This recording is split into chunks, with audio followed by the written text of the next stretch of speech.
Zimbabwe থেকে ওদের ছোট করে দেখার কিছু না। ইন্টারন্যাশনালে প্রত্যেকটা টিমই হার্ড টিম। লিটন ভাই বা যারা টপ অর্ডারে ব্যাটিং করছে তারা সবাই ট্রাই করতেছে নিজের বেস্টটা দিয়ে। প্রত্যেকটা ব্যাটসম্যানই যদি রান করে তখন তো অবশ্যই ভালো লাগার একটা বিষয় কাজ করে।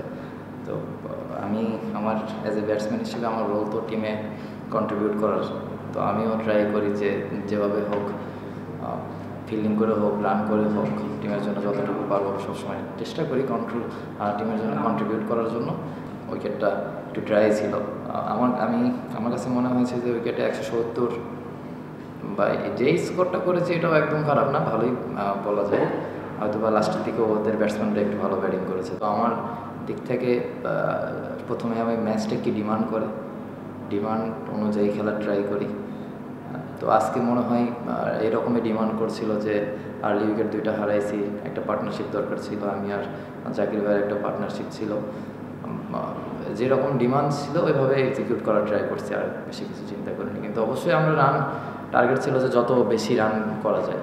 নর্মালি খুব ভালো উইকেট, আমরা যদি আর্লি উইকেট যদি 2-1টা না যেত, ওপর থেকে যদি 70, 80 বা 60 হতো তাহলে হয়তো বা রান 200-র কাছাকাছি থাকতো।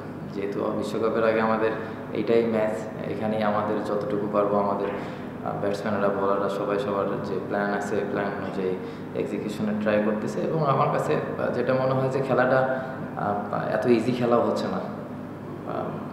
ওরাও ভালো টিম, ওদেরও কয়েকটা ভালো ভালো প্লেয়ার আছে, ওরাও ফ্র্যাঞ্চাইজি খেলে। মানে জিম্বাবুয়ে থেকে ওদের ছোটো করে দেখার কিছু না। ইন্টারন্যাশনালে প্রত্যেকটা টিমই হার্ড টিম।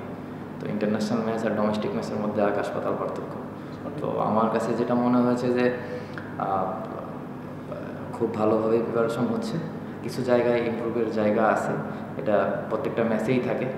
তো আমাদের যে জায়গাগুলো ইমপ্রুভের জায়গা আছে ওই জায়গাগুলোতে যত পারি ডে বাই ডে যত ইমপ্রুভ করা যাবে আমাদের টিমের জন্য ভালো। আপনাদের দিক থেকে পাওয়ার প্লেতে কত হলে ভালো একটু বলবেন?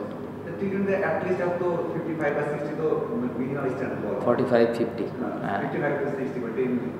এটা ডিমান্ড করে। যদি আমাদের হাতে যদি উইকেট থাকে, উইকেট যদি আর্লি 2-3টা পড়ে যায় তাহলে তো ধরেন 45-60 সব দিনই হবে না। কিন্তু হ্যাঁ, একটু হয়তো বা 5-7-10 রানের এদিক ওদিক হয়েছে, যেটা আমার কাছে মনে হয়।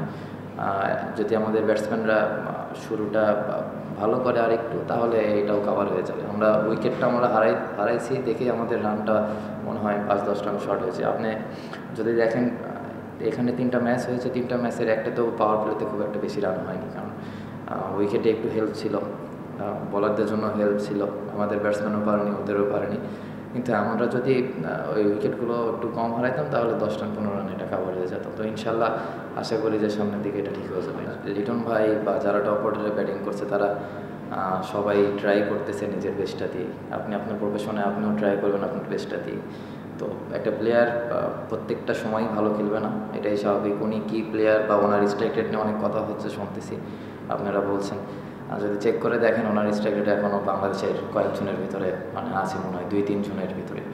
তো একটা ওয়ার্ল্ডের যত বড় ব্যাটসম্যানই হোক, প্রত্যেকটা ম্যাচ সে ভালো খেলবে না বা প্রত্যেকটা সিরিজ সে ভালো খেলবে না, তেমন হবেই।